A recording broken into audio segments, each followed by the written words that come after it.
آج کی ویڈیو میں ہم بات کریں گے پہلی صلیبی جنگ کے بارے میں۔ پہلی صلیبی جنگ 1097 سے لے کر 1145 تک ہوئی۔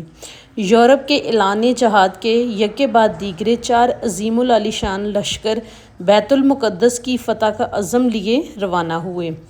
راہب پیٹر کے ماتحت 13 لاکھ مسیحیوں کا ایک گروہ قسطنطنیہ کے لیے روانہ ہوا۔ ان لوگوں نے راستے میں اپنے ہم مذہب لوگوں کو قتل و غارت اور لوٹ مار کا نشانہ بنایا۔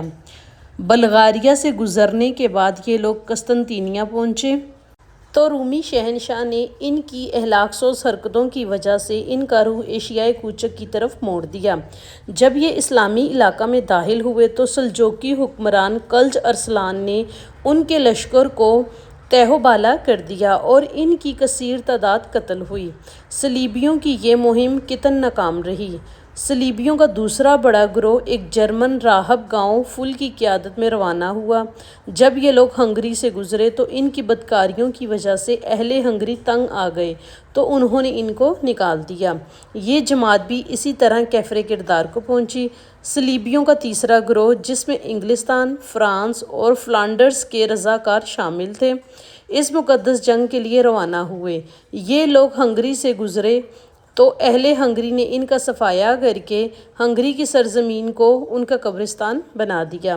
سب سے زیادہ منظم اور زبردست گروہ جو 10 لاکھ فوجیوں پر مشتمل تھا 1097 میں روانہ ہوا۔ اس میں انگلستان، فرانس، جرمنی، اٹلی اور سسلی کے شہزادے شامل تھے۔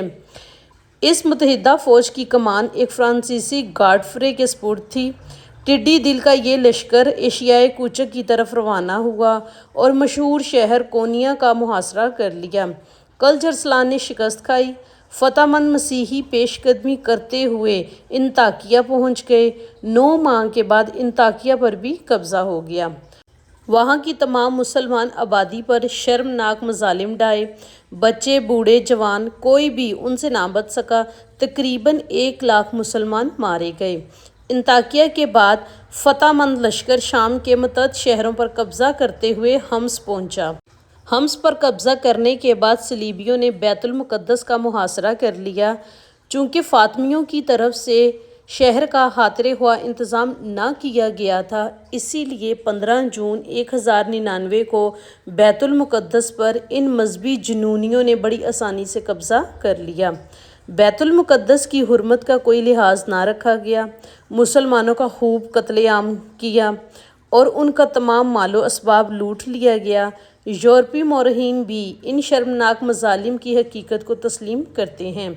مسیحیوں کا مسلمانوں کے ساتھ سلوک اس رویے سے بالکل الٹ تھا جو عمر ابن خطاب نے چند صدیاں بیشتر بیت المقدس کی فتح کے وقت مسیحیوں سے اختیار کیا تھا۔ بیت المقدس کے ارد گرد کے علاقوں پر قبضہ کے بعد گاڈفرے کو بیت المقدس کا بادشاہ بنایا گیا اور مفتوحہ علاقوں کو مسیحی مملکتوں میں بانٹ دیا گیا، جس میں طرابلس، انطاکیہ اور شام کے علاقے شامل تھے۔ اس شکست کا سب سے بڑا سبب مسلمانوں کی باہمی نا اتفاقی تھی، بد نظمی اور انتشار کا رد عمل تھا۔ سلجوقیوں کے انتشار کے دوران میں عماد الدین زنگی کی زبردست شخصیت ابھری۔ عماد الدین نے زنگی حکومت کی بنیاد ڈالی اور مسلمانوں کو پھر حیات نو بخشی۔ موصل، حران، حلب وغیرہ کے علاقوں کو فتح کر کے زنگی نے اپنی سلطنت میں شامل کر لیا۔ عماد الدین نے جس جرأت اور حوصلہ مندی سے صلیبیوں کا مقابلہ کیا اور ان کو زبردست شکستیں دیں، وہ تاریخ اسلام کا قابل فخر باب ہے۔ عماد الدین نے قلعہ اصاب اور مصر کے سرحدی علاقوں سے مسیحیوں کو نکال کر خود قبضہ کر لیا۔ محاذ شام پر صلیبیوں کو ہزیمت کا منہ دیکھنا پڑا اور زنگی نے شام کے وسیع علاقہ پر قبضہ کر لیا۔ عماد الدین زنگی کا سب سے بڑا کارنامہ بالبک پر دوبارہ اسلامی قبضہ ہے۔ دوسری صلیبی جنگ 1144 سے 1187 کے درمیان ہوئی۔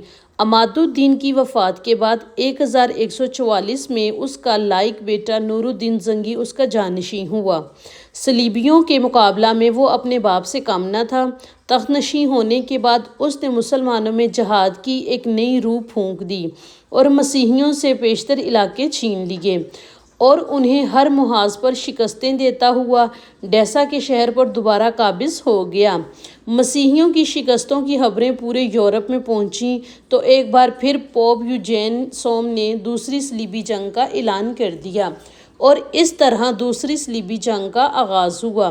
1148 میں جرمنی کے بادشاہ کونراڈ سوم اور فرانس کے حکمران لوئی ہفتم کی قیادت میں 9 لاکھ افراد پر مشتمل فوج مسلمانوں کے مقابلہ کے لیے یورپ سے روانہ ہوئی۔ اس میں عورتیں بھی شامل تھیں۔ پہلے صلیبی مارکوں کی طرح ان فوجیوں نے بھی خوب اخلاق سوز حرکتیں کیں۔ لوئی ہفتم کی فوج کا ایک بڑا حصہ سلجوقیوں کے ہاتھوں تباہ ہوا۔ چنانچہ جب وہ انطاکیہ پہنچا تو اس کی 3/4 فوج برباد ہو چکی تھی۔ اب اس باقی ماندہ فوج نے آگے بڑھ کر دمشق کا محاصرہ کر لیا، لیکن سیف الدین زنگی اور نور الدین زنگی کی مشترکہ مساعی سے صلیبی اپنے عزائم میں ناکام رہے۔ لوئی ہفتم اور کنراڈ کو دوبارہ یورپ کی سرحدوں میں دھکیل دیا گیا، چنانچہ دوسری صلیبی جنگ ناکام ہوئی۔ اس دوران میں حالات نے پلٹا کھایا اور تاریخ اسلام میں ایک ایسی شخصیت نمودار ہوئی جس کے سرفروشانہ کارنامے آج بھی مسلمانوں کے لیے درس عمل ہیں۔ یہ عظیم شخصیت صلاح الدین ایوبی کی تھی۔ مصر کے فاطمی خلیفہ میں اتنی سکت نہ تھی کہ وہ مسیحیوں کے طوفان کو روک سکتا۔ اس کے وزیر شاور سعدی نے صلیبیوں کے خطرے کا اندازہ کرتے ہوئے نور الدین زنگی کو مصر پر حملہ کرنے کی دعوت دی۔ نور الدین نے اپنے سپہ سالار اسد الدین شیر کو اس کام پر مأمور کیا۔ چنانچہ اسد الدین نے مصر میں داخل ہو کر مسیحیوں کا قلعہ کماں کیا، لیکن شاور نے غداری کی اور شیر قوہ کے خلاف فرنگیوں سے ساز باز کر لی۔ 1127 کو شیر قوہ نے دوبارہ مصر پر فوج کشی کی اور اسکندریہ پر قبضہ کے بعد مصر کا بیشتر علاقہ اپنے قبضہ میں لے لیا۔ صلاح الدین ایوبی بھی ان تمام محاربات میں شیر قوہ کا ہم رکاب رہا۔ شاور سعدی اپنے جرائم کی وجہ سے قتل ہوا اور شیر قوہ خلیفہ آزد کا وزیر بنا۔ اس کے بعد صلاح الدین ایوبی نے اس کی جگہ لی۔ خلیفہ نے الملک الناصر کا لقب دیا۔ خلیفہ آزد کی وفات کے بعد صلاح الدین نے مصر میں عباسی خلیفہ کا خطبہ رائج کر دیا۔ مصر کا خود مختار حکمران بننے کے بعد سلطان نے صلیبیوں کے خلاف جہاد کو اپنی زندگی کا نصب العین قرار دیا۔ مصر کے علاوہ صلاح الدین نے 1182 تک شام، موصل، حلب وغیرہ کے علاقے فتح کر کے اپنی سلطنت میں شامل کر لیے۔ اس دوران میں صلیبی سردار ریجنالڈ کے ساتھ 4 سالہ معاہدہ صلح ہو چکا تھا، جس کی روح سے دونوں ایک دوسرے کی مدد کرنے کے پابند تھے، لیکن یہ معاہدہ محض کاغذی اور رسمی تھا۔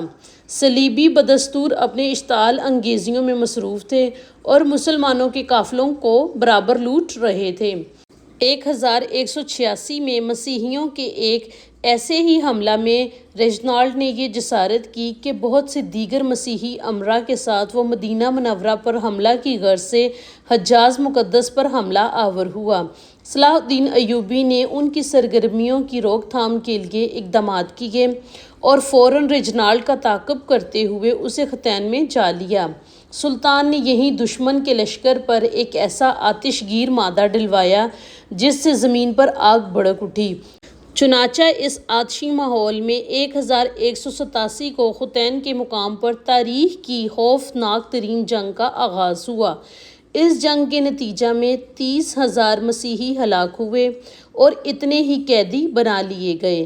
ریجنالڈ گرفتار ہوا اور سلطان نے اپنے ہاتھ سے اس کا سر قلم کیا۔ اس جنگ کے بعد اسلامی افواج مسیحی علاقوں پر چھا گئیں۔ نقشے کا سرخ حصہ ان علاقوں کو ظاہر کرتا ہے جو صلاح الدین ایوبی نے فتح کیے۔ حطین کی فتح کے بعد صلاح الدین ایوبی نے بیت المقدس کی طرف رخ کیا۔ 1 ہفتہ تک خون ریز جنگ کے بعد مسیحیوں نے ہتھیار ڈال دیے اور رحم کی درخواست کی۔ بیت المقدس پورے 91 سال بعد دوبارہ مسلمانوں کے قبضہ میں آیا۔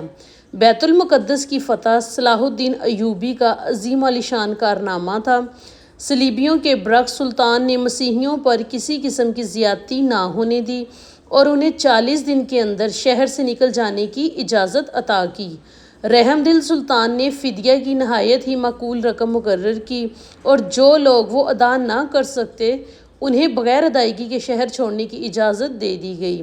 بعض اشخاص کا فدیہ سلطان نے خود ادا کیا اور انہیں آزادی دی۔ بیت المقدس پر تقریباً 761 سال مسلسل مسلمانوں کا قبضہ رہا۔ 1948 میں امریکہ، برطانیہ، فرانس کی سازش سے فلسطین کے علاقہ میں یہودی سلطنت قائم کی گئی اور بیت المقدس کا نصف حصہ یہودیوں کے قبضے میں چلا گیا۔ 1967 کی عرب اسرائیل جنگ میں بیت المقدس پر اسرائیلیوں نے قبضہ کر لیا۔ بیت المقدس کی فتح صلیبیوں کے لیے پیغام اجل سے کم نہ تھی۔ اس فتح کی خبر پر سارے یورپ میں پھر تہلکہ مچ گیا۔ اسی طرح تیسری صلیبی جنگ کا آغاز ہوا۔ اس جنگ میں سارا یورپ شریک تھا۔ شاہ جرمنی فریڈرک باربروسا، شاہ فرانس فلپ آکسٹن اور شاہ انگلستان رچرڈ شیر دل نے ان جنگوں میں شرکت کی۔ پادریوں اور راہبوں نے کونا کونا گھوم کر مسیحیوں کو مسلمانوں کے خلاف ابھارا۔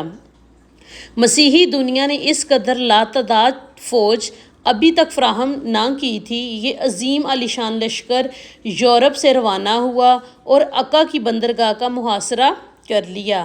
اگرچہ سلطان صلاح الدین نے تنہا عکا کی حفاظت کے تمام انتظامات مکمل کر لیے تھے، لیکن صلیبیوں کو یورپ سے مسلسل کمک پہنچ رہی تھی۔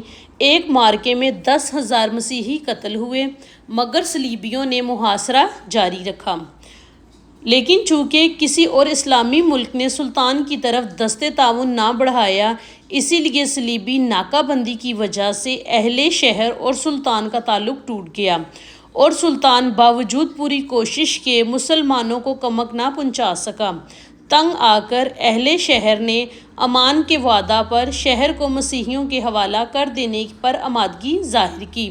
فریقین کے درمیان معاہدہ طے ہوا، جس کے مطابق مسلمانوں نے 2 لاکھ اشرفیاں بطور تاوان جنگ ادا کرنے کا وعدہ کیا اور صلیب اعظم اور 500 مسیحی قیدیوں کی واپسی کی شرائط کرتے ہوئے مسلمانوں نے ہتھیار ڈال دیے۔ مسلمانوں کو اجازت دے دی گئی وہ تمام مال و اسباب لے کر شہر سے نکل جائیں، لیکن رچرڈ نے بدعہدی کی اور مقصورین کو قتل کر دیا۔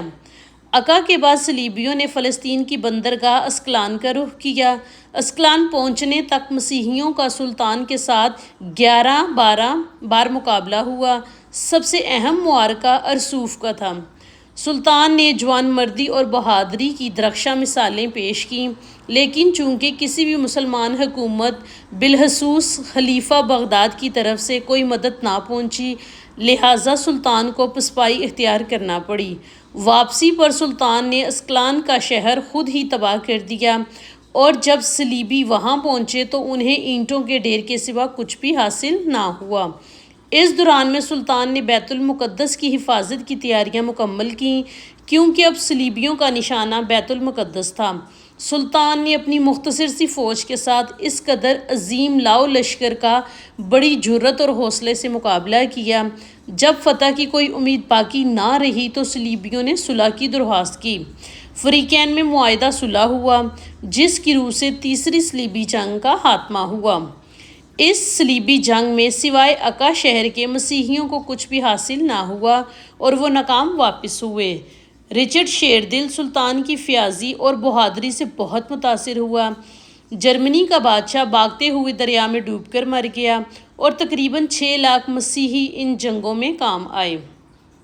اس معاہدہ میں یہ شرائط طے پائی تھیں کہ بیت المقدس بدستور مسلمانوں کے پاس رہے گا، ارسوف، حیفا، یافا اور عکا کے شہر صلیبیوں کے قبضہ میں چلے گئے۔ اسکلان آزاد علاقہ تسلیم کیا گیا، زائرین کو آمد و رفت کی اجازت دے دی گئی۔ صلیب اعظم بدستور مسلمانوں کے قبضہ میں رہے گی۔ چوتھی صلیبی جنگ 1202 سے 1204 کے درمیان ہوئی۔ اس جنگ کے دوران میں صلیبیوں نے بیت المقدس کے بعد قسطنطنیہ پر حملہ کیا اور اسے تباہ کر دیا۔ بچوں کی صلیبی جنگ ان کے علاوہ 1212 میں ایک معروف صلیبی جنگ کی تیاری بھی کی گئی، جسے بچوں کی صلیبی جنگ کہا جاتا ہے۔ مسیحی راہبوں کے مطابق کیونکہ بڑے گناہ گار ہوتے ہیں اسی لیے انہیں مسلمانوں کے خلاف فتح حاصل نہیں ہو رہی، جبکہ بچے معصوم ہوتے ہیں اسی لیے وہ صلیبیوں کو فتح دلائیں گے۔ اس مقصد کے لیے 37,000 بچوں کا ایک لشکر ترتیب دیا گیا جو فرانس سے روانہ ہوا۔ 30,000 بچوں پر مشتمل فرانسیسی لشکر کی قیادت افواج کے سپہ سالار اسٹیفن نے کی۔ 7,000 جرمن بچے نکولس کی زیر قیادت تھے۔ ان بچوں میں سے کوئی بھی بیت المقدس تک نہ پہنچ سکا، بلکہ فرانس کے ساحلی علاقوں اور اٹلی میں ہی یا تو تمام بچے غلام بنا لیے گئے یا جنسی زیادتی کا نشانہ بننے کے بعد آپس میں لڑ کر ہی مر گئے۔ بچوں کی صلیبی جنگ 5ویں صلیبی جنگ سے قبل ہوئی تھی۔ 5ویں صلیبی جنگ 1227 کو ہوئی۔ پوپ انوسنٹ کے تحت 2.5 لاکھ جرمنوں کی فوج مصر کے ساحل پر حملہ آور ہوئی۔ عادل ایوبی نے دریائے نیل کا بند کاٹ کر ان کی راہ روکی۔ مسیحی مایوس ہو کر 1227 کو واپس لوٹ گئے۔ 6ٹھی صلیبی جنگ 1027 کو ہوئی۔ ملک کامل اور اس کے بھائیوں کے درمیان میں اختلاف کی بنا پر بیت المقدس کا شہر کامل نے صلیبیوں کے حوالے کر دیا۔ کامل کے جانشین سالیہ نے دوبارہ صلیبیوں سے چھین لیا اور اس پر بدستور مسلمانوں کا قبضہ رہا۔ 7ویں صلیبی جنگ 1248 کو ہوئی۔ فرانس کا بادشاہ لوئی نہم نے مصر پر حملہ کیا مگر صلاح الدین ایوبی کے جانشینوں کے ہاتھوں شکست کھائی اور قید ہو گیا۔ 8ویں صلیبی جنگ 1268 میں ہوئی۔ ایڈورڈ اول شاہ انگلستان اور شاہ فرانس نے مل کر شام پر حملہ کیا۔ اس جنگ کے نتیجہ کے طور پر شام و فلسطین سے صلیبیوں کا وجود ختم کر دیا گیا۔ صلیبیوں کے اندر مزید جنگ کا حوصلہ نہ رہا۔ دوسری جانب مسلمان بدستور اپنے علاقوں کی حفاظت میں مستعد تھے۔ جب اس قدر طویل جنگوں کے خاتمے کے بعد مسیحیوں کا سوائے تباہی اور شکست کے کچھ حاصل نہ ہوا تو ان کا جنگی جنون سرد پڑ گیا۔ اس طرح صلیبی جنگوں کا خاتمہ ہو گیا۔ یہ ساری صلیبی جنگوں کی حقیقت ہے کہ صلیبی جنگیں کب، کہاں اور کیسے ہوئیں۔ لاسٹ والی ویڈیو میں نے آپ کے ساتھ وجہ شیئر کی تھی کہ کیا وجہ بنی تھی کہ جس سے یہ صلیبی جنگیں سٹارٹ ہوئی تھیں، اور اس ویڈیو میں نے ساری صلیبی جنگوں کی ڈیٹیل آپ کے ساتھ شیئر کی ہے۔ امید ہے کہ آپ کو یہ ویڈیو اچھی لگی ہوگی۔ اگر آپ کو یہ ویڈیو اچھی لگی ہے تو لائک کیجیے گا، اگر آپ چینل پہ نیو ہیں تو سبسکرائب کیجیے گا۔ اسی طرح کی انٹرسٹنگ انفارمیشن آپ کو یہاں پہ ملتی رہے گی۔ Thank you so much for watching.